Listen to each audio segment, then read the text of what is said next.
অঙ্গদেশের মহানদাতা কর্ণ, যার দরবার থেকে কখনো কোনো ভিক্ষুক খালি হাতে ফেরেনি।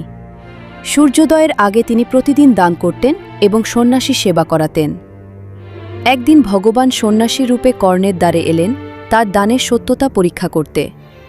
সন্ন্যাসী বললেন, আমি দান চাই। কর্ণ বললেন, আমি কি দান করতে পারি প্রভু? সন্ন্যাসী বললেন, আমি তোমার পুত্রের মাংস ভিক্ষা চাই।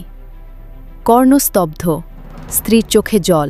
তবু সে বলল, প্রভু, দানের প্রতিজ্ঞা ভঙ্গ করবেন না। কর্ণ পুত্রকে বুকে জড়িয়ে ধর্মরক্ষার সিদ্ধান্ত নিলেন। অশ্রুসজল চোখে কর্ণ নিজের সন্তানকে বলি দিলেন। কর্ণ কাঁদতে কাঁদতে সন্ন্যাসীর সামনে ভিক্ষা পরিবেশন করলেন। হঠাৎ আলো ছড়িয়ে পড়ল।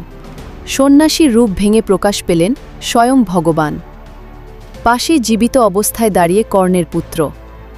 ভগবান বললেন, হে কর্ণ, আজ তুমি সত্যিই দানবীর। কর্ণের দানের মহিমা যুগে যুগে অমর হয়ে রইল। এরকম আরও নিত্য নতুন ভিডিও পেতে চ্যানেলটিকে লাইক এবং সাবস্ক্রাইব করুন।